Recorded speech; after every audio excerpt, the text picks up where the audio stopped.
ನಮಸ್ಕಾರ. ಮಹಾಭಾರತ ಮಹಾಸಂಗ್ರಾಮ ಕಾರ್ಯಕ್ರಮಕ್ಕೆ ಸ್ವಾಗತ. ನಾನು ರಾಜೇಶ್.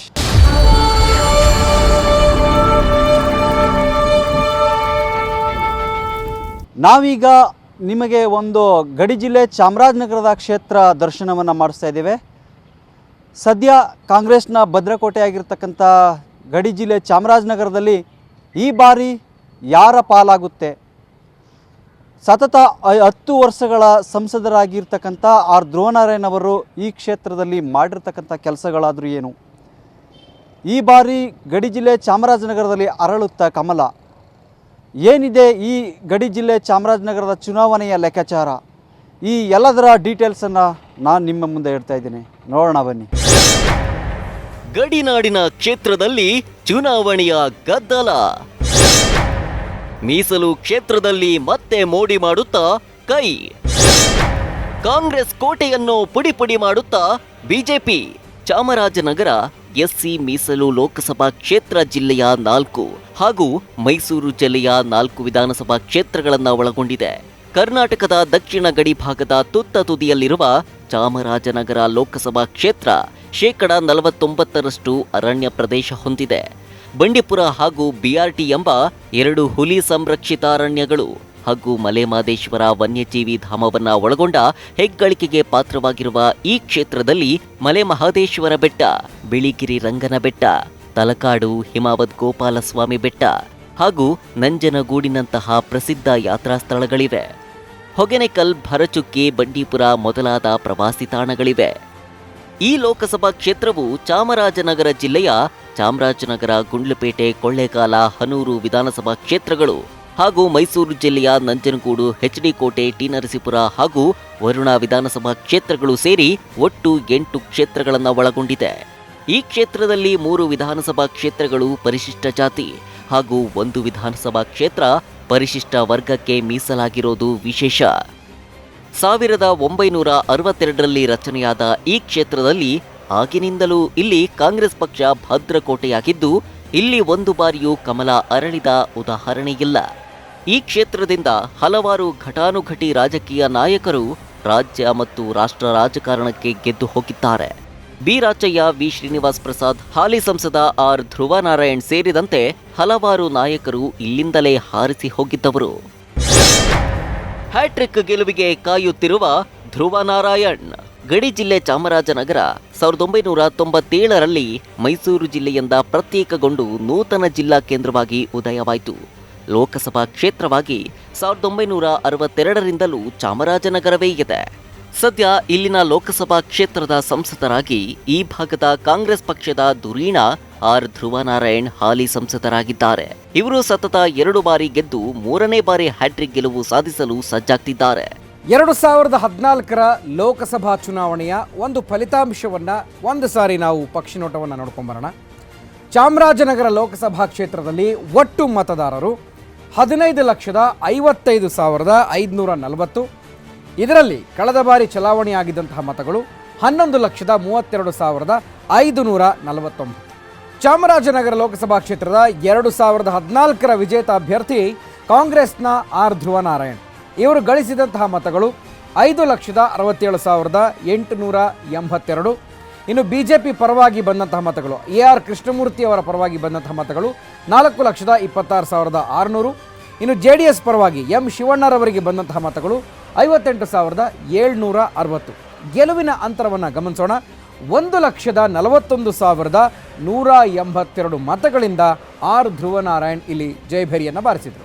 ಈಗಾಗಲೇ ಸಂಸದರಾಗಿ 10 ವರ್ಷಗಳ ಕಾಲ ಈ ಭಾಗದಲ್ಲಿ ಒಳ್ಳೆಯ ಕೆಲಸ ಕಾರ್ಯಗಳನ್ನು ಮಾಡಿ ಜನಸಾಮಾನ್ಯರಿಗೆ ಚಿರಪರಿಚಿತರಾಗಿ ಎಲ್ಲಾ ವರ್ಗದ ಜನಾನುರಾಗಿಯಾಗಿ ಅಜಾತ ಶತ್ರುವಾಗಿದ್ದಾರೆ ಅಂತಾರೆ ಇಲ್ಲಿನ ಜನ.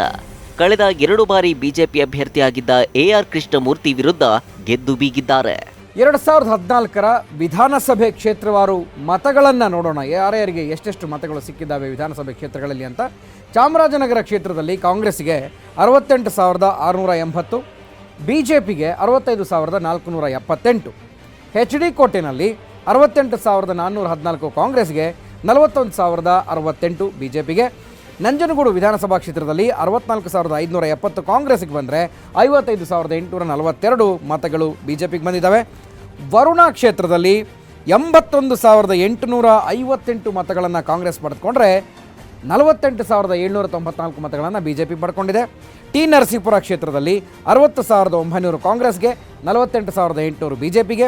ಕೊಳ್ಳೇಗಾಲ ವಿಧಾನಸಭಾ ಕ್ಷೇತ್ರದಲ್ಲಿ 74,324 ಕಾಂಗ್ರೆಸ್ಗೆ, 56,121 BJPಗೆ. ಗುಂಡ್ಲುಪೇಟೆ ವಿಧಾನಸಭಾ ಕ್ಷೇತ್ರದಲ್ಲಿ 75,324 ಕಾಂಗ್ರೆಸ್ಸಿಗೆ ಬಂದರೆ 64,795 ಮತಗಳು BJPಗೆ ಬಂದಿದ್ದಾವೆ. ಇನ್ನು ಹನೂರು ಕ್ಷೇತ್ರದಲ್ಲಿ 73,405 ಮತಗಳು ಕಾಂಗ್ರೆಸ್ಸಿಗೆ ಬಂದರೆ 45,141 ಮತಗಳು BJPಗೆ ಬಂದಿದ್ದಾವೆ. ಇತ್ತ ಇಲ್ಲಿ ಬಿಜೆಪಿ ಕೂಡ ತನ್ನದೇ ಆದ ಮತದಾರರನ್ನ ಹೊಂದಿದ್ದು ಅಷ್ಟೊಂದು ಸುಲಭವಾಗಿ ಸೋಲನ್ನ ಒಪ್ಕೊಳ್ಳೋದಿಲ್ಲ. ಕಾಂಗ್ರೆಸ್ ಪಕ್ಷಕ್ಕೆ ಸೆಡ್ ಹೊಡೆಯುವ ಎಲ್ಲಾ ಸಾಮರ್ಥ್ಯವನ್ನ ಬಿಜೆಪಿ ಹೊಂದಿದೆ. ಆದರೆ ಇಲ್ಲಿ ಸರಿಯಾದ ನಾಯಕತ್ವದ ಕೊರತೆ, ಕಾರ್ಯಕರ್ತರ ನಡುವಿನ ಹೊಂದಾಣಿಕೆಯ ಕೊರತೆಯಿಂದಾಗಿ ಎಡುತ್ತಿದ್ದಾರೆ. ಹಾಗಾದರೆ ಈ ಕ್ಷೇತ್ರದಲ್ಲಿ ಗುರು ಶಿಷ್ಯರ ಕಾಳಗ ಯಾವ ರೀತಿ ಇದೆ, ಏನಾಗುತ್ತೆ ಅಂತಕ್ಕಂಥದ್ದನ್ನು ನಾವು ನೋಡೋಣ ಒಂದು ಸಣ್ಣ ಬ್ರೇಕ್ನ ನಂತರ. ವೆಲ್ಕಮ್ ಬ್ಯಾಕ್ ಮಹಾಸಂಗ್ರಾಮ. ಸದ್ಯ ಮೈತ್ರಿ ಪಡೆಯಿಂದ ಹಾಲಿ ಸಂಸದರಾದಂಥ ಆರ್ ಧ್ರುವನಾರಾಯಣವನ್ನು ಈ ಒಂದು ಚಾಮರಾಜನಗರ ಲೋಕಸಭಾ ಕ್ಷೇತ್ರಕ್ಕೆ ಸ್ಪರ್ಧಿಸೋದು ಬಹುತೇಕ ಖಚಿತವಾಗಿರ್ತಕ್ಕಂಥದ್ದು. ಸರಳ ಸಜ್ಜನಿಕೆಯ ವ್ಯಕ್ತಿತ್ವವನ್ನು ಹೊಂದಿರತಕ್ಕಂಥ ಆರ್ ಧ್ರುವನಾರಾಯಣ್ ಹಾಲಿ 10 ವರ್ಷಗಳ ಕಾಲ ಸಂಸದರಾಗಿ ಸೇವೆಯನ್ನು ಸಲ್ಲಿಸಿ ಈಗ ಒಂದು ಹ್ಯಾಟ್ರಿಕ್ ಸಾಧನೆಯ ಗೆಲುವಿನ ವಿಶ್ವಾಸದ ನಗೆಯನ್ನು ಬೀರಲಿಕ್ಕೆ ಮುಂದಾಗಿರ್ತಕ್ಕಂಥದ್ದು. ಆದರೆ BJPಯಿಂದ ಇವರ ಒಂದು ಗೆಲುವಿಗೆ ಒಂದು ಬ್ರೇಕ್ ಹಾಕಲಿಕ್ಕೆ ಅವರು ಒಂದು ಏನೆಲ್ಲ ರಣತಂತ್ರಗಳನ್ನು ಮಾಡಿದ್ದಾರೆ, BJP ಪಡೆಯಲ್ಲಿ ಯಾರೆಲ್ಲ ಇದ್ದಾರೆ ನೋಡೋಣ ಬನ್ನಿ. ಮೀಸಲು ಕ್ಷೇತ್ರದಲ್ಲಿ ಕಾಂಗ್ರೆಸ್ ಮಾಡ್ತಿದೆ ಕಮಾಲ್. ಸೋಲಿಲ್ಲದ ಸರದಾರನಿಗೆ ವರವಾಗುತ್ತಾ ಈ ಎಲೆಕ್ಷನ್. ಚಾಮರಾಜನಗರ ಲೋಕಸಭಾ ಕ್ಷೇತ್ರ ಜಿಲ್ಲೆಯ 4 ಹಾಗೂ ಮೈಸೂರು ಜಿಲ್ಲೆಯ 4 ವಿಧಾನಸಭಾ ಕ್ಷೇತ್ರಗಳನ್ನು ಒಳಗೊಂಡಿದೆ. 2004ರಲ್ಲಿ ಸಂತೇಮರಹಳ್ಳಿ ಕ್ಷೇತ್ರದಿಂದ ವಿಧಾನಸಭೆಗೆ ಆರಿಸಿ ಹೋಗಿದ್ದ ಆರ್ ಧ್ರುವನಾರಾಯಣ್ ಬಳಿಕ 2008ರಲ್ಲಿ ಕೊಳ್ಳೇಗಾಲ ಕ್ಷೇತ್ರದಿಂದ ಶಾಸಕರಾಗಿ ಆಯ್ಕೆಯಾಗಿ ಬಳಿಕ 2009 ಹಾಗೂ 2014ರಲ್ಲಿ ಚಾಮರಾಜನಗರ ಲೋಕಸಭಾ ಕ್ಷೇತ್ರದಿಂದ ಸದಸ್ಯರಾಗಿ ಆಯ್ಕೆಯಾಗುವ ಮೂಲಕ ಸೋಲಿಲ್ಲದ ಸರದಾರ ಎನಿಸಿಕೊಂಡಿದ್ದಾರೆ. ಒಟ್ಟು 8 ವಿಧಾನಸಭಾ ಕ್ಷೇತ್ರಗಳನ್ನು ಒಳಗೊಂಡಿರುವ ಚಾಮರಾಜನಗರ ಲೋಕಸಭಾ ಕ್ಷೇತ್ರದಲ್ಲಿ 4 ಮಂದಿ ಕಾಂಗ್ರೆಸ್ ಶಾಸಕರು, 2 ಬಿಜೆಪಿ ಹಾಗೂ ಜೆಡಿಎಸ್ ಮತ್ತು ಬಿಎಸ್ಪಿಯಿಂದ ತಲಾ 1 ಶಾಸಕರಿದ್ದಾರೆ. ಮಾಜಿ ಮುಖ್ಯಮಂತ್ರಿ ಸಿದ್ದರಾಮಯ್ಯ, ಮಾಜಿ ಸಚಿವರಾದ ವಿ ಶ್ರೀನಿವಾಸ್ ಪ್ರಸಾದ್, ಎಚ್.ಸಿ. ಮಹದೇವಪ್ಪ, ಗೀತಾ ಮಹದೇವ ಪ್ರಸಾದ್, ಹಾಲಿ ಹಿಂದುಳಿದ ವರ್ಗಗಳ ಕಲ್ಯಾಣ ಸಚಿವ ಸಿ. ಪುಟ್ಟರಂಗಶೆಟ್ಟಿ ಅವರಂತಹ ಪ್ರಭಾವಿ ನಾಯಕರು ಇದೇ ಲೋಕಸಭಾ ಕ್ಷೇತ್ರದವರಾಗಿರೋದು ವಿಶೇಷ. ಅಲ್ಲದೆ 4 ಮೀಸಲು ವಿಧಾನಸಭಾ ಕ್ಷೇತ್ರಗಳನ್ನು ಒಳಗೊಂಡಿರುವುದು ಈ ಕ್ಷೇತ್ರದ ಪ್ರಮುಖ ಅಂಶ. ಇನ್ನು ಚಾಮರಾಜನಗರ ಲೋಕಸಭಾ ಕ್ಷೇತ್ರದ ಹಾಲಿ ಶಾಸಕರು ಯಾರ್ಯಾರು ಯಾವ ಪಕ್ಷದಲ್ಲಿದ್ದಾರೆ ನೋಡೋಣ. ಕಾಂಗ್ರೆಸ್ನಿಂದ HD ಕೋಟೆಯಲ್ಲಿ ಅನಿಲ್ ಚಿಕ್ಕಮಾದು ಇದ್ದಾರೆ. ನಂಜನಗೂಡಿನಲ್ಲಿ BJP ಹರ್ಷವರ್ಧನ್ ಇದ್ದಾರೆ. ವರುಣಾ ಕ್ಷೇತ್ರದಲ್ಲಿ ಮಾಜಿ CM ಸಿದ್ದರಾಮಯ್ಯ ಪುತ್ರ ಕಾಂಗ್ರೆಸ್ನಿಂದ ಡಾಕ್ಟರ್ ಯತೀಂದ್ರ ಸಿದ್ದರಾಮಯ್ಯ ಶಾಸಕರಾಗಿದ್ದಾರೆ. ಟಿ ನರಸೀಪುರ ಕ್ಷೇತ್ರದಲ್ಲಿ JDSನ ಅಶ್ವಿನ್ ಕುಮಾರ್ ಇದ್ದಾರೆ. ಇನ್ನು ಹನೂರು ಕ್ಷೇತ್ರದಲ್ಲಿ ಕಾಂಗ್ರೆಸ್ನ ಆರ್ ನರೇಂದ್ರ ಶಾಸಕರಾಗಿದ್ದಾರೆ. ಕೊಳ್ಳೇಗಾಲದಲ್ಲಿ BSP ಅಭ್ಯರ್ಥಿ ಎನ್ ಮಹೇಶ್ ಶಾಸಕರಾಗಿದ್ದಾರೆ, ಮಾಜಿ ಸಚಿವರು ಕೂಡ. ಇನ್ನು ಚಾಮರಾಜನಗರದಲ್ಲಿ ಉಸ್ತುವಾರಿ ಸಚಿವ ಕಾಂಗ್ರೆಸ್ನ ಪುಟ್ಟರಂಗಶೆಟ್ಟಿ ಶಾಸಕರಾಗಿದ್ದಾರೆ. ಗುಂಡ್ಲುಪೇಟೆಯಲ್ಲಿ BJPಯ ನಿರಂಜನ್ ಕುಮಾರ್ ಶಾಸಕರಾಗಿದ್ದಾರೆ. 2019ರ ಟಿಕೆಟ್ ಆಕಾಂಕ್ಷಿಗಳು ಯಾರಿದ್ದಾರೆ ಚಾಮರಾಜನಗರ ಲೋಕಸಭಾ ಕ್ಷೇತ್ರದಲ್ಲಿ ನೋಡೋಣ. ಸೊ ಕಾಂಗ್ರೆಸ್ ಹಾಗೆ JDSನ ಮೈತ್ರಿ ಅಭ್ಯರ್ಥಿಯಾಗಿ ಆರ್ ಧ್ರುವನಾರಾಯಣ್ ಪೈಪೋಟಿಯಲ್ಲಿದ್ದಾರೆ. BJPಯಿಂದ 3 ಅಭ್ಯರ್ಥಿಗಳು ರೇಸ್ನಲ್ಲಿದ್ದಾರೆ. ವಿ ಶ್ರೀನಿವಾಸ್ ಪ್ರಸಾದ್ ಮೊನ್ನೆಯಷ್ಟೇ ಮಾತುಕತೆ ಮಾತನಾಡಿದ್ದಾರೆ. ಕೆ ಶಿವರಾಮ್ ಇವರು ಕೂಡ ರೇಸ್ನಲ್ಲಿದ್ದಾರೆ. ಎಂ ಕೋಟೆ ಶಿವಣ್ಣ ಇವರು ಕೂಡ ಚಾಮರಾಜನಗರ ಕ್ಷೇತ್ರದ ಆಕಾಂಕ್ಷಿಯಾಗಿದ್ದಾರೆ BJPಯಿಂದ. ದೋಸ್ತಿ ಕಡೆಯಿಂದ ಕಾಂಗ್ರೆಸ್ನ ಸಂಸದರೇ ಅಭ್ಯರ್ಥಿ. ಮಣಿಸಲು ಬಿಜೆಪಿಯು ರೆಡಿ ಮಾಡಿದೆ ಪ್ರಬಲ ಅಸ್ತ್ರ.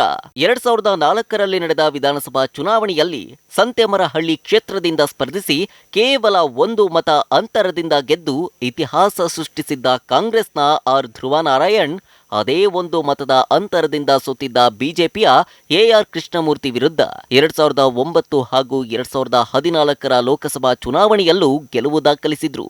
ಪ್ರಸ್ತುತ ಈಗ AR ಕೃಷ್ಣಮೂರ್ತಿ ಬಿಜೆಪಿ ತೊರೆದು ಕಾಂಗ್ರೆಸ್ಗೆ ಸೇರ್ಪಡೆಯಾಗಿದ್ದಾರೆ. ಈ ಇಬ್ಬರು ಪ್ರಬಲ ನಾಯಕರು ಈಗ ಕಾಂಗ್ರೆಸ್ನಲ್ಲೇ ಇರೋದು ಮತ್ತೊಂದು ವಿಶೇಷವಾಗಿದ್ದು, ಧ್ರುವನಾರಾಯಣ್ಗೆ ಪ್ರಬಲ ಎದುರಾಳಿಗಳೇ ಇಲ್ಲವಾಗಿದೆ. ಇನ್ನು ಬಿಜೆಪಿಯಿಂದ ನಿವೃತ್ತ ಐಎಎಸ್ ಅಧಿಕಾರಿ ಕೆ ಶಿವರಾಮ್ ಅಥವಾ ಮಾಜಿ ಸಂಸದ ಕಾಗಲವಾಡಿ ಶಿವಣ್ಣ ಅಥವಾ ಮಾಜಿ ಸಚಿವ ಕೋಟೆ ಶಿವಣ್ಣ ನಿವೃತ್ತ ಐಎಎಸ್ ಅಧಿಕಾರಿ ಕೆ ಶಿವರಾಮ್ ಹೆಸರು ಕೇಳಿಬಂದಿತ್ತು. ಆದರೆ ಬದಲಾದ ಸನ್ನಿವೇಶದಲ್ಲಿ ಮತ್ತೊಂದು ಮೆಗಾ ಪ್ಲಾನ್ ಮಾಡಿದ ಬಿಜೆಪಿ ಶ್ರೀನಿವಾಸ್ ಪ್ರಸಾದ್ ಅವರನ್ನ ಕರೆದುಕೊಂಡು ಬರ್ತಿದ್ದಾರೆ. ಎಲ್ಲರೂ ಗೊತ್ತಿದೆ, ಪ್ರತಿಯೊಂದು ರಾಜ್ಯದೂ ಗೊತ್ತಿದೆ ಯಾರು ನಂಬರ್ 1, 2, 3, 4 ಅಂತ ಹೇಳಿ ಬಂದ್ಬಿಟ್ಟಿದೆ. ನಂಬರ್ 1 ಈಸ್ ಕರ್ನಾಟಕ ಭ್ರಷ್ಟಾಚಾರದಲ್ಲಿ. ಸಿದ್ದರಾಮಯ್ಯನವರು ಅದನ್ನ ಪ್ರೂವ್ ಮಾಡಿದ್ರು, ಹೌದು ನಮ್ದು ಭ್ರಷ್ಟಾಚಾರದ ನಂಬರ್ 1 ಅಂತ. ನಂಜನಗೂಡು ಎಲೆಕ್ಷನ್ ನಲ್ಲಿ ಸಾಬೀತು ಮಾಡ್ಬಿಟ್ಟಿದಾರಪ್ಪ. ಅದು ಯಾಕೆ ಏನಂದ್ರೆ ಆಮೇಲೆ ತರ್ತೀನಿ ನಿಮಗೆ, ಅದು ಬೇಡ. ಇಲ್ಲಿ ಬಿಜೆಪಿ ಸ್ಥಳೀಯ ಮುಖಂಡರಲ್ಲಿ ಹೊಂದಾಣಿಕೆ ಇಲ್ಲದಿರೋದ್ರಿಂದ ಧ್ರುವ ನಾರಾಯಣ್ಗೆ ವರವಾಗಬಹುದು. ಹಾಲಿ ಸಂಸದ ಆರ್ ಧ್ರುವ ನಾರಾಯಣ್ ಸಾಕಷ್ಟು ಅಭಿವೃದ್ಧಿ ಕೆಲಸಗಳನ್ನ ಮಾಡಿರೋದು ಅವರನ್ನ ಮತ್ತೊಮ್ಮೆ ಕೈ ಹಿಡಿಬಹುದು. ಒಂದು ಕಡೆ ಅಭಿವೃದ್ಧಿ ಕೆಲಸ, ಇನ್ನೊಂದು ಕಡೆ ಪಕ್ಷ ಸಂಘಟನೆ, ಎರಡನ್ನೂ ಕೂಡ ಜೊತೆಯಲ್ಲಿ ನಾವು ಮಾಡ್ತಾ ಇದ್ದೇವೆ. ಪಕ್ಷ ಸಂಘಟನೆ ವಿಚಾರಕ್ಕೆ ಬಂದರೆ ನಮ್ಮ ಕ್ಷೇತ್ರವಾರು ಬೂತ್ ಮಟ್ಟದ ಕಾರ್ಯಕರ್ತರ ಸಮಾವೇಶ ಮತ್ತು ಅವರಿಗೆ ಎಲ್ಲ ರೀತಿಯಾದಂಥ ತರಬೇತಿ ಕೊಡ್ತಕ್ಕಂಥದ್ದು, ಜೊತೆಗೆ ನಮ್ಮ ಪಕ್ಷದ ಕಾರ್ಯಕ್ರಮಗಳು, ಜನಸಂಪರ್ಕ ಅಭಿಯಾನ ಕೂಡ ಭಾಳ ಯಶಸ್ವಿಯಾಗಿ ನಾವು ಮಾಡಿದೆ. ಅಂದರೆ ಕೇಂದ್ರ ಸರ್ಕಾರ ನಮ್ಮ ಸರ್ಕಾರ ಇದ್ದಂಥ ಸಂದರ್ಭದಲ್ಲಿ ಆದಂಥ ಕಾರ್ಯಕ್ರಮಗಳು, ರಾಜ್ಯ ಸರ್ಕಾರ ನಮ್ಮ ಸರ್ಕಾರ ಇದ್ದಂಥ ಕಾರ್ಯಕ್ರಮಗಳನ್ನ ಜನರಿಗೆ ಮನೆ ಮನೆಗೆ ಹೋಗಿ ಮನವರಿಕೆ ಮಾಡಿಕೊಳ್ಳುವಂಥ. ಬಿಜೆಪಿ ಅಭ್ಯರ್ಥಿ ಬೆಂಬಲಕ್ಕೆ ಮಾಜಿ ಮುಖ್ಯಮಂತ್ರಿ ಬಿಎಸ್ ಯಡಿಯೂರಪ್ಪ ಅವರೇ ಶ್ರೀರಕ್ಷೆಯಾಗಿದ್ದಾರೆ. ಈ ಕ್ಷೇತ್ರದಲ್ಲಿ 5 ಬಾರಿ ಸ್ಪರ್ಧಿಸಿದ್ದ ಮಾಜಿ ಸಚಿವ ವಿ ಶ್ರೀನಿವಾಸ್ ಪ್ರಸಾದ್ ಅವರ ಬೆಂಬಲ ಹಾಗೂ ಇಬ್ಬರು ಬಿಜೆಪಿ ಶಾಸಕರಿರೋದು ಅನುಕೂಲವಾಗಿದೆ. ನಾನು ಈ ಸಂದರ್ಭದಲ್ಲಿ ನಿಸ್ಸಂದೇಶವಾಗಿ ನಾನು ಇವತ್ತು ಒಂದು ವಿಚಾರನ ಹೇಳ್ತೇನೆ, ಯಾರಿಗೂ ಸಂಶಯನೇ ಬೇಡ.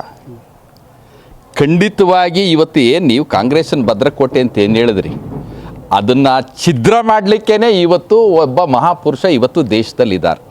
ಅವರೇ ನಮ್ಮ ಮಹಾನ್ ನಾಯಕರು ನರೇಂದ್ರ ಮೋದಿ ಅವರು. ಇವತ್ತು ದೇಶದ ಜನ ಇವತ್ತು ನೋಡ್ತಾ ಇರೋದು ಇವತ್ತು ನರೇಂದ್ರ ಮೋದಿನೇ ಹೊರತು ಇಲ್ಲಿ ಯಾರು ಅಭ್ಯರ್ಥಿ ಅನ್ನೋದನ್ನು ಯಾರೂ ನೋಡ್ತಾ ಇಲ್ಲ. ಹಾಗಾಗಿ ಇವತ್ತು ದೇಶದಲ್ಲಿ ಒಂದು ಬದಲಾವಣೆ ಬೇಕಾಗಿದೆ. ಇವತ್ತು ನಮ್ಮ ಮತ ಇವತ್ತು ನಾನು ದಿನನಿತ್ಯದಲ್ಲಿ ನಾನು ಮಾತಾಡ್ತಾ ಇದ್ದೀನಿ ಜನಗಳ ಜೊತೆ, ಪಕ್ಷಾತೀತವಾಗಿ ಜಾತ್ಯತೀತವಾಗಿ ಇವತ್ತು ನಮ್ಮ ಜೊತೆ ಅಭಿಪ್ರಾಯನ ವ್ಯಕ್ತಪಡಿಸ್ತಾ ಇದ್ದಾರೆ. ಇಲ್ಲ, ಈ ಬಾರಿ ನಮಗೆ ಬೇಕೇ ಬೇಕು, ನಾವು ನರೇಂದ್ರ ಮೋದಿ ಅವ್ರನ್ನ ನೋಡೇ ನಾವು ಬಿಜೆಪಿಗೆ ವೋಟ್ ಹಾಕ್ತೀವಿ ಅನ್ನೋದನ್ನು ಇವತ್ತು ವ್ಯಕ್ತಪಡಿಸ್ತಾ ಇದ್ದಾರೆ. ಅದು ಯಾರು ಒತ್ತಡಕ್ಕೂ ಅಲ್ಲ, ಅದು ವಾಲಂಟ್ರಾಗಿ ಇವತ್ತು ಹೇಳೋಂಥ ಪರಿಸ್ಥಿತಿ ಇವತ್ತು, ಯಾಕೆಂತಂದರೆ ಮೀಡಿಯಾಗಳಲ್ಲಿ ಇವತ್ತು ನೋಡ್ತಾ ಇದ್ದಾರೆ. ಈ ದೇಶಕ್ಕೆ ರಕ್ಷಣೆ ಕೊಡೋ ಅಂಥದ್ದು ನಮ್ಮ ಮೊದಲನೇದಾಗಿ ನಮ್ಮ ಉಳಿವು, ದೇಶದ ಉಳಿವು, ಧರ್ಮದ ಉಳಿವು, ಯಾರಿಗೆ ನಾವು ಮತ ಕೊಟ್ಟರೆ ಅದು ಎಲ್ಲವೂ ಸಬಲ ಆಗುತ್ತೆ ಅನ್ನೋ ದಿಕ್ಕಿನಲ್ಲಿ ಇವತ್ತು ಜನಸಾಮಾನ್ಯರ ಮನಸ್ಸಿನಲ್ಲಿ ಆಲೋಚನೆ ಇದೆ. ಇವತ್ತು ಒಂದು ಅರಳಿಕಟ್ಟೆನಲ್ಲಿ ಕೂತು ನೀವೇನಾದರೂ ಅಲ್ಲಿ ಏನಾದರೂ ನೀವು ಮೀಡಿಯಾದವ್ರು ಹೋದರೆ ಇವತ್ತು ಅವ್ರು ವ್ಯಕ್ತಪಡಿಸ್ತಾರೆ ನೋಡಿ, ನಿಮಗೆ ಆಶ್ಚರ್ಯ ಆಗ್ಬೋದು. ಇವತ್ತು ನಾವು ಹೇಳೋದಲ್ಲ, ನಾವು ಭಾರತೀಯ ಜನತಾ ಪಾರ್ಟಿಯವರು ನಮ್ಮ ಬೆನ್ನನ್ನು ನಾವು ತಟ್ಕೊಳ್ಳೋಂಥದ್ದಲ್ಲ. ಜನಸಾಮಾನ್ಯರು ಏನು ಹೇಳ್ತಾರೆ ಕೇಳಿ ದಯಮಾಡಿ. ಇವತ್ತು ಒಂದು ಅರಳಿಕಟ್ಟೆ ಹತ್ರ ಹೋಗಿ ನೀವು ಅವ್ರನ್ನ ಸಂಪರ್ಕ ಮಾಡಿ, ಅವ್ರ ಅಭಿಪ್ರಾಯ ಏನು ಹೇಳ್ತಾರೆ ಕೇಳಿ. ಯಾಕಂತಂದರೆ ಇವತ್ತು ಮೀಡಿಯಾಗಳು ಇವತ್ತು ಆ ರೀತಿ ಪ್ರವೋಕ್ ಮಾಡಿದ್ದಾವೆ ಜನಗಳಿಗೆ. ಇವತ್ತು ದೇಶಕ್ಕೆ ಯಾರು ಅನಿವಾರ್ಯ ಅಂದರೆ ನರೇಂದ್ರ ಮೋದಿ ಅವರು ಒಂದೇ ಒಂದು ಉತ್ತರನ ಕೊಟ್ಟರು ಅವರು ಮೀಡಿಯಾದಲ್ಲಿ, ಏನು ನನಗೆ ನನ್ನ ಕುರ್ಚಿ ಮುಖ್ಯ ಅಲ್ಲ, ನನಗೆ ನಾನು ಮುಖ್ಯ ಅಲ್ಲ, ನನಗೆ ದೇಶ ಮುಖ್ಯ. ನಾವು ಕಾಂಗ್ರೆಸ್ನ ಲೀಡ್ರ್ ಆಗಲಿ, JDSನವರಾಗಲಿ, BJPಯವರಾಗಲಿ ಅವರ ಮನೋಪರಿವರ್ತನೆ ಮಾಡಲಿಕ್ಕೆ ಸಾಧ್ಯನೇ ಇಲ್ಲ. ನಮ್ಮಿಂದ ಏನಾದ್ರು ಪರಿವರ್ತನೆ ಮಾಡ್ತೀವಿ ಅಂತ ನಾವು ಹೇಳ್ಕೊಳ್ಳೋಂಥ ಸ್ಥಿತಿನಲ್ಲೂ ಇಲ್ಲ. ಜನ ಈಗಾಗಲೇ ಪರಿವರ್ತನೆ ಆಗಿಬಿಟ್ಟಿದ್ದಾರೆ. ಈಗ ಮಾನ್ಯ ಪರಶಿವಮೂರ್ತಿಯವರು ಹೇಳಿದಾಗೆ ಅವರ ಸಾಧನೆಗಳು ಏನಿದೆ ಅದು ಪೂರ್ಣವಾಗಿ ಒಂದು ಕೇಂದ್ರ ಸರ್ಕಾರದ ಅನುದಾನದಲ್ಲಿ ಆಗಿರ್ತಕ್ಕಂಥದ್ದು. ಅದು ಅವರು ವೈಯಕ್ತಿಕವಾಗಿ ಎಲ್ಲೋ ಅವರು UPA ಸರ್ಕಾರದ ಅವಧಿಯಲ್ಲಿ ಒಂದಷ್ಟು ಅನುದಾನಗಳನ್ನು ತಗೊಂಬಂದು ಮಾಡಿದ್ದಿದ್ರೆ ಅದು ಧ್ರುವನಾರಾಯಣ್ ಅವರ ಸಾಧನೆ ಅಂತ ಹೇಳ್ಬೋದಾಗಿತ್ತು. ಇದು ಒಂದು ಪಕ್ಷಾತೀತವಾಗಿ ಒಬ್ಬ ಪ್ರಧಾನಿ ಒಂದು ಕಾಂಗ್ರೆಸ್ JDS ಅಥವಾ ಇನ್ಯಾವುದೇ ಪಕ್ಷ BJP ಅಂತ ನೋಡದೆ ಒಂದು ಕಾಂಗ್ರೆಸ್ ಚುನಾಯಿತ ಪ್ರದೇಶದಲ್ಲೂ ಸಹ ಚಾಮರಾಜನಗರಕ್ಕೂ ಕೋಟ್ಯಾಂತರ ರೂಪಾಯಿ ಅನುದಾನವನ್ನು ನೀಡಿದ್ದಾರೆ. ಚಾಮರಾಜನಗರ ಲೋಕಸಭಾ ಕ್ಷೇತ್ರದಲ್ಲಿ ಒಟ್ಟು ಮತದಾರರು ಎಷ್ಟು, ಯಾರ ಒಲವು ಯಾರ ಕಡೆ ಇದೆ, ಈ ಎಲ್ಲ ಮಾಹಿತಿಯನ್ನು ನಾನು ನಿಮಗೆ ತೋರಿಸ್ತೇನೆ ಒಂದು ಪುಟ್ಟ ಬ್ರೇಕ್ನ ನಂತರ ಮಹಾಸಂಗ್ರಾಮಕ್ಕೆ ಮತ್ತೆ ಸ್ವಾಗತ. ಕ್ಷೇತ್ರದಲ್ಲಿ ಪರಿಶಿಷ್ಟ ಜಾತಿ, ಪರಿಶಿಷ್ಟ ಪಂಗಡ, ಹಿಂದುಳಿದ ಜಾತಿಗಳ ಸಮುದಾಯದವರನ್ನು ಎನ್ಕ್ಯಾಶ್ ಮಾಡ್ಕೊಳ್ತವ ರಾಷ್ಟ್ರೀಯ ಪಕ್ಷಗಳು. ಇಲ್ಲಿ ಯಾರಿಗೆ ಟಿಕೆಟ್ ಕೊಟ್ಟರೆ ಗೆಲ್ತಾರೆ, ಮತದಾರರು ಏನು ಹೇಳ್ತಾರೆ, ಈ ಒಂದು ಸಂಬಂಧಪಟ್ಟಂತೆ ಕುತೂಹಲ ಹೆಚ್ಚಿದೆ. ಹಾಲಿ ಸಂಸದರ ಬಗ್ಗೆ ಚಾಮರಾಜನಗರದ ಜನ ಏನಂತಾರೆ? ಕ್ಷೇತ್ರದಲ್ಲಿ ಸಂಸದರು ಅಭಿವೃದ್ಧಿ ಕಾರ್ಯ ಮಾಡಿದ್ದಾರಾ? ಚಾಮರಾಜನಗರ ಲೋಕಸಭಾ ಕ್ಷೇತ್ರದಲ್ಲಿ 3 ವಿಧಾನಸಭಾ ಕ್ಷೇತ್ರಗಳು ಪರಿಶಿಷ್ಟ ಜಾತಿ ಹಾಗೂ 1 ವಿಧಾನಸಭಾ ಕ್ಷೇತ್ರ ಪರಿಶಿಷ್ಟ ವರ್ಗಕ್ಕೆ ಮೀಸಲಿರುವುದು ವಿಶೇಷ. ಹಾಗಾದ್ರೆ ಈ ಬಾರಿ ಜನ ಯಾರ ಮೇಲೆ ಒಲವನ್ನ ಹೊಂದಿದ್ದಾರೆ ಅನ್ನೋದರ ಬಗ್ಗೆ ನಮ್ಮ ಪ್ರತಿನಿಧಿ ಚಿಟ್ ಚಾಟ್ ನಡೆಸಿದ್ದಾರೆ. ಅದನ್ನ ನೋಡೋಣ ಬನ್ನಿ. ಅವರು ಎಲ್ಲಾನು ಉಪಯೋಗ ಮಾಡಿಕೊಟ್ರೆ ಸರ್, ನಮ್ಮೂರಿಗೆ ಸೌಲಭ್ಯ ಮಾಡಿಕೊಟ್ರೆ, ಸ್ಕೂಲ್ ಮಕ್ಕಳಿಗೆಲ್ಲ, ಮತ್ತೆ ಕಾಂಕ್ರೀಟ್ ರೋಡು, ಆಮೇಲೆ ಮಹಿಳಾ ಸಂಘದವ್ರಿಗೆಲ್ಲವಿ. ಹಾಲಿ ಸಂಸದರು ಹಾಲಿ 24 ಗಂಟೆ ಟೈಮ್ ಅವರು 24 ಅವರ್ಸ್ ಕೆಲಸ ಮಾಡೋಂಥ ಒಬ್ಬ ಸರಳ ಸಜ್ಜನಿಕೆಯ ಒಬ್ಬ ರಾಜಕಾರಣಿ. ಎಲ್ಲರಲ್ಲೂ ಕೂಡ ಎಲ್ಲ ಜನಾಂಗದವರಲ್ಲೂ ಕೂಡ ವಿಶ್ವಾಸ ಇಟ್ಕೊಂಡು ಬೆಳೆಸ್ಕೊಂಡು ಬಂದಿರತಕ್ಕಂಥ ಒಬ್ಬ ವ್ಯಕ್ತಿ. ಹಾಗಾಗಿ ಈ ಸಾರಿ ಏನು ಹ್ಯಾಟ್ರಿಕ್ ಗೆಲುವು ಸಾಧಿಸಬೇಕು ಅಂತ ಅವ್ರಿಗೂ ಕೂಡ ಇದೆ. ಸರ್, ಈ ಬಾರಿ BJP ಅಲೆ ಅಂತ ಹೇಳಿದ್ರೆ ಒಂದು ಮೋದಿ ಅವರಲ್ಲೇ, ಅದ್ರ ಜೊತೆಗೆ ಈ ಬಾರಿ ಮುತ್ಸದ್ದಿ ರಾಜಕಾರಣಿಯಾದಂಥ ಶ್ರೀನಿವಾಸ್ ಪ್ರಸಾದ್ ಅವರು ಬಂದಿರೋದು ನಮಗೆ ಇನ್ನೊಂಥರ ಪ್ಲಸ್ ಪಾಯಿಂಟ್ ಚಾಮರಾಜನಗರದಲ್ಲಿ. ಯಾಕಂದರೆ ಈ ಹಿಂದೆ 5 ಬಾರಿ ಅವರು ಇದೇ ಕ್ಷೇತ್ರದಿಂದ MP ಆಗಿ, ಲೋಕಸಭಾ ಕ್ಷೇತ್ರದಿಂದ MP ಆಗಿ ಆಯ್ಕೆ ಆಗಿದ್ದಂಥವ್ರು, ಮತ್ತು ಜನನೂರಾಗಿ ಆಗಿದ್ದಾರೆ. ಜನಗಳಿಗೆ ಒಳ್ಳೆ ಕೆಲಸಗಳು ಮಾಡಿಕೊಟ್ಟಿದ್ದಾರೆ. ಸುಮಾರು 10 ವರ್ಷದಿಂದ ವಿಶೇಷ ಅನುದಾನ ಕೆಲಸಗಳು ಎಲ್ಲ ಕಾರ್ಯಗಳನ್ನು ಸಾಮಾನ್ಯವಾಗಿ ಮಾಡಿದ್ದಾರೆ ಧ್ರುವನಾರ್ ಸಾಹೇಬರು. ಹಾಗಾಗಿ ಕೆಲವರು ಪ್ರಸಾದ್ ಸಾಹೇಬರು ಬಂದರೆ ಏನೋ ಆಗುತ್ತೆ ಏನಾಗುತ್ತೆ ಅಂತ ಇಲ್ಲಿ ಏನೂ ಇಲ್ಲ. ಏನು ಈ ನರೇಂದ್ರ ಮೋದಿ ಅವರ ಸರ್ಕಾರದಲ್ಲಿ ಸಾಧನೆಗಳಾಗಿರ್ತಕ್ಕಂಥದ್ದನ್ನು NDA ಗೌರ್ಮೆಂಟ್ ಏನೆಲ್ಲ ನಮ್ಮ ಚಾಮರಾಜನಗರಕ್ಕೆ ಮಾಡಿದೆ, ಈ ಬಾರಿ ಯಾಕೆ ನಾವು BJPನ ಗೆಲ್ಲಿಸಬೇಕು ಅನ್ನೋದಕ್ಕೆ ಅವ್ರು ಮಾಡಿರ್ತಕ್ಕಂಥ ಯೋಜನೆಗಳೇ ಸಾಕ್ಷಿ. ಹಾಲಿ ಸಂಸದರ ಬಗ್ಗೆ ಬಿಜೆಪಿ ಕಾರ್ಯಕರ್ತರು ಹೇಳೋದೇ ಬೇರೆ. ನಮ್ಮ ಕೇಂದ್ರದ ಬಿಜೆಪಿ ಸರ್ಕಾರ ನೀಡಿದ ಅನುದಾನ ಬಳಸಿಕೊಂಡು ತಮ್ಮ ಹೆಸರನ್ನ ಮಾತ್ರ ಹೇಳ್ಕೊಳ್ತಿದ್ದಾರೆ. ಇದಕ್ಕೂ ಮೊದಲು UPA ಸರ್ಕಾರವಿದ್ದಾಗ ಏನ್ ಮಾಡಿದ್ರು ಅಂತ ತಾಳೆ ಮಾಡಿ ಅಂತಾರೆ. ಕಳೆದ ಬಾರಿ ಧ್ರುವನಾರಾಯಣ ಅವರು ಏನಂದರೆ ಶ್ರೀನಿವಾಸ್ ಪ್ರಸಾದ್ ಅವರು ವರ್ಚಸ್ಸಿಂದ ಸ್ವಲ್ಪ ಗೆದ್ದಿದ್ರು. ಆದರೆ ಈ ಬಾರಿ ಶ್ರೀನಿವಾಸ್ ಪ್ರಸಾದ್ BJPಯಲ್ಲಿರೋದ್ರಿಂದ ಈ ಕಡೆ ದಲಿತ ಓಟ್ಗಳೆಲ್ಲ ಗ್ಯಾರಂಟಿಯಾಗಿ BJPಗೆ ಬರ್ತದೆ. ಮತ್ತು ದೇಶದ ಭದ್ರತೆ ದೃಷ್ಟಿಯಲ್ಲಿ ಮೋದಿ ಅವ್ರಿಗೆ ಓಟ್ ಹಾಕಬೇಕು ಅಂತ ನಾನು ಪ್ರತಿಯೊಬ್ಬರಲ್ಲೂ ಕೇಳ್ಕೊತೀನಿ. ಸರ್, ಈಗ ಮೋದಿ ಅವರು ಈಗ ದೇಶದ ಬಗ್ಗೆನೇ ಇದಾಗಿರೋದ್ರಿಂದ ಮೋದಿಯವರೇ ಬರಬೇಕು ಅಂದ್ಬಿಟ್ಟು ನಾವೆಲ್ಲ ಅಪೇಕ್ಷೆ ಪಡ್ತೀವಿ. ಯಾರು ಅಭ್ಯರ್ಥಿ ಯಾರ್ಯಾರು ಆಗಲಿ ನಮಗೆ ಅದ್ರ ಬಗ್ಗೆ ಏನು ನಮಗಿದಿಲ್ಲ. ಅಂದರೆ ಈ ಬಾರಿ ನಮಗೆ ಮೋದಿ ಅವರು ಇಲ್ಲಿ ಯಾರು ಅಭ್ಯರ್ಥಿ ಆದರೂ ಅವರೇ ಪ್ರಧಾನಮಂತ್ರಿ, ನಮ್ಮ ಮೋದಿ ಅವರೇ ಅನ್ನೋ ಒಂದು ದೃಷ್ಟಿಯಿಂದ ನಾವು ಈ ಸಾರಿ ನಾವು ಈ ಎಲೆಕ್ಷನ್ನ ಬಹುಮತಗಳಿಂದ ನಾವು ಜಯಿಸಿಲ್ಲರನಾಗಿ BJPನ ನಾವು ಡೆಲ್ಲಿಗೆ ಕಳಿಸೋಕೆ ನಾವು ರೆಡಿ ಇದ್ದೀವಿ. ಹಾಲಿ ಸಂಸದ ಆರ್ ಧ್ರುವನಾರಾಯಣ್ ಹಿಂದಿನ ಚುನಾವಣೆ ವೇಳೆ ನೀಡಿದ್ದ ಬಹುತೇಕ ಭರವಸೆಗಳನ್ನ ಈಡೇರಿಸಿದ್ದಾರೆ ಎಂಬುದು ಜನಸಾಮಾನ್ಯರ ಅಭಿಪ್ರಾಯ. ಜನರ ಅಪೇಕ್ಷೆಗೆ ತಕ್ಕಂತೆ ಕೆಲಸ ನಿರ್ವಹಿಸುವಲ್ಲಿ ಧ್ರುವನಾರಾಯಣ್ ಯಶಸ್ವಿಯೂ ಆಗಿದ್ದು ಜನಸಾಮಾನ್ಯರ ಕೈಗೆ ಸಿಗ್ತಾರೆ ಎಂಬ ಅಭಿಪ್ರಾಯವೂ ಇದೆ. ನಿಮಗೆಲ್ಲ ತಿಳಿದಿರೋ ಹಾಗೆ ನಮ್ಮ ಚಾಮರಾಜನಗರದ ಜನಪ್ರಿಯ ಸಂಸದರಾದಂಥ ಸನ್ಮಾನ್ಯ ಆರ್ ಧ್ರುವನಾರಾಯಣರವರು ಈ ಸರಿ ಹ್ಯಾಟ್ರಿಕ್ ಇರೋ ಆರದಲ್ಲಿ ಏನು ಸಂಶಯನೇ ಇಲ್ಲ. ದಿನದ 24 ಗಂಟೆ ಟೈಮ್ಲಿ ಈ ಅವರ ಒಂದು MP ಕಾನ್ಸ್ಟಿಟ್ಯೂನ್ಸಿಗೆ 14ರಿಂದ 15 ಗಂಟೆ ಟೈಮ್ ದುಡಿತಾರೆ. ಜಾತಿ ಲೆಕ್ಕಾಚಾರದಲ್ಲಿ ನಡೆಯಲಿದೆಯಾ ಚುನಾವಣೆ? ಮೀಸಲು ಕ್ಷೇತ್ರದಲ್ಲಿ ಮೋಡಿ ಮಾಡುವ ಅಂಶ ಯಾವುದು? ಜಾತಿ ಆಧಾರದ ಮೇಲೆ ಇಲ್ಲಿಯೂ ಚುನಾವಣೆ ನಡೆಯುತ್ತೆ. ಎಂದಿನಂತೆ ಮೇಲ್ವರ್ಗದ ಮತಗಳು ಬಿಜೆಪಿ ಪುಟ್ಟಿಗೆ ಬಿದ್ದರೆ ಅಹಿಂದ ಮತಗಳು ಕಾಂಗ್ರೆಸ್ ಪಾಲಾಗಲಿವೆ. ಮೀಸಲು ಕ್ಷೇತ್ರವಾಗಿದ್ರಿಂದ ಪರಿಶಿಷ್ಟ ಜಾತಿಯ ಮತಗಳು ಇಬ್ಬಾಗವಾಗಬಹುದು. ಕೇಂದ್ರ ಸರ್ಕಾರದ ವೈಫಲ್ಯಗಳ ಜೊತೆಗೆ ರಾಜ್ಯ ಸರ್ಕಾರದ ವೈಫಲ್ಯಗಳು ಈ ಚುನಾವಣೆಯ ಪ್ರಮುಖ ಅಂಶಗಳಾಗುವ ಸಾಧ್ಯತೆಗಳೂ ಇವೆ. ಮಾಜಿ ಮುಖ್ಯಮಂತ್ರಿ ಸಿದ್ದರಾಮಯ್ಯ ವರ್ಚಸ್ಸು ಹಾಗೂ ಹಾಲಿ ಸಂಸದ ಆರ್ ಧ್ರುವನಾರಾಯಣ್ ಮಾಡಿರುವ ಅಭಿವೃದ್ಧಿ ಕೆಲಸಗಳು ಕಾಂಗ್ರೆಸ್ಗೆ ವರದಾನವಾಗುತ್ತಾ, ಜಾತಿಯೇ ಪ್ರಮುಖವಾಗುತ್ತಾ ನೋಡಬೇಕು. 2019 ಲೋಕಸಭಾ ಕ್ಷೇತ್ರದ ಅಂಕಿ ಅಂಶಗಳ ವಿವರವನ್ನು ನೋಡೋಣ. ಚಾಮರಾಜನಗರ ಲೋಕಸಭಾ ಕ್ಷೇತ್ರದಲ್ಲಿ ಒಟ್ಟು 8 ವಿಧಾನಸಭಾ ಕ್ಷೇತ್ರಗಳು ಬರ್ತವೆ. ಇದರಲ್ಲಿ ಪುರುಷ ಮತದಾರರ ಸಂಖ್ಯೆ 8,34,392, ಮಹಿಳಾ ಮತದಾರರು ಒಟ್ಟು 8,32,541. ಸೊ ಒಟ್ಟು ಮತದಾರರು ಲೆಕ್ಕ ಹಾಕಿದ್ರೆ 16,67,044 ಜನ ಮತದಾರರು ಈ ಒಂದು ಲೋಕಸಭಾ ವ್ಯಾಪ್ತಿಗೆ ಒಳಪಡ್ತಾರೆ. ಚಾಮರಾಜನಗರ ಕ್ಷೇತ್ರದ ಜಾತಿವಾರು ಮತಗಳನ್ನು ನೋಡೋಣ. ಯಾರ್ಯಾವ ಸಮುದಾಯದ ಎಷ್ಟೆಷ್ಟು ಮತಗಳಿದ್ದಾವೆ ಅಂತ ತುಂಬ ಇಂಪಾರ್ಟೆಂಟ್ ಇದು. ಪರಿಶಿಷ್ಟ ಜಾತಿ ಮತ್ತು ಪರಿಶಿಷ್ಟ ಪಂಗಡದ ಸುಮಾರು 4,20,000 ಮತಗಳಿದ್ದಾವೆ. ತುಂಬ ಹ್ಯೂಜ್ ಇದು. ಲಿಂಗಾಯತರು 3,60,000, ನಾಯಕರು 2 ಲಕ್ಷ, ಉಪ್ಪಾರರು 1,50,000, ಕುರುಬರು 90,000 ಮತದಾರರಿದ್ದಾರೆ. ಒಕ್ಕಲಿಗರು 1,25,000 ಮತಗಳಿದ್ದಾವೆ. ಮುಸ್ಲಿಂ ಸಮುದಾಯದ 70,000 ಮತಗಳಿದ್ದಾವೆ. ಇನ್ನು ಇತರೆ 2,50,000 ಮತಗಳಿದ್ದಾವೆ. ಒಟ್ಟಾರೆ ಕಾಂಗ್ರೆಸ್ ಅಭ್ಯರ್ಥಿ ಆರ್ ಧ್ರುವನಾರಾಯಣ್ಗೆ ಮಾಜಿ ಮುಖ್ಯಮಂತ್ರಿ ಸಿದ್ದರಾಮಯ್ಯ, ಹಾಲಿ ಸಚಿವ ಪುಟ್ಟರಂಗಶೆಟ್ಟಿ ಅಲ್ಲದೆ 3 ಕಾಂಗ್ರೆಸ್ ಶಾಸಕರು ಬೆಂಬಲಕ್ಕಿದ್ದಾರೆ. ಅಲ್ಲದೆ ಸಾಂಪ್ರದಾಯಿಕ ಎದುರಾಳಿಯಾಗಿದ್ದ ಎಆರ್ ಕೃಷ್ಣಮೂರ್ತಿ ಕಾಂಗ್ರೆಸ್ ಪಕ್ಷ ಸೇರ್ಪಡೆಯಾಗಿರೋದು ಪ್ಲಸ್ ಪಾಯಿಂಟ್. ಜೊತೆಗೆ ರಾಜ್ಯದಲ್ಲಿ ಹಾಲಿ ಸಮ್ಮಿಶ್ರ ಸರ್ಕಾರವಿರೋದ್ರಿಂದ ಜೆಡಿಎಸ್ ಮತಗಳು ಧ್ರುವನಾರಾಯಣ್ ಬುಟ್ಟಿಗೆ ಬೀಳಬಹುದು. ಮತ್ತೊಂದು ಕಡೆ ಬಿಜೆಪಿಗೂ ಚಾಮರಾಜನಗರ ವಶಪಡಿಸಿಕೊಳ್ಬೇಕು ಅನ್ನೋ ಹಠ ಇರೋದ್ರಿಂದ ಶ್ರೀನಿವಾಸ್ ಪ್ರಸಾದ್ ಸ್ಪರ್ಧಿಸಿದ್ರೆ ಟಫ್ ಫೈಟ್ ಆಗೋದ್ರಲ್ಲಿ ಅನುಮಾನವೇ ಇಲ್ಲ. ಇದು ಇವತ್ತಿನ ಮಹಾಭಾರತ ಮಹಾಸಂಗ್ರಾಮ. ನಾಳೆ ಮತ್ತೊಂದು ಕ್ಷೇತ್ರದೊಂದಿಗೆ ನಿಮ್ಮ ಮುಂದೆ ಬರ್ತೇವೆ. TV5 ಇದು ವಾಸ್ತವದ ಪ್ರತಿರೂಪ.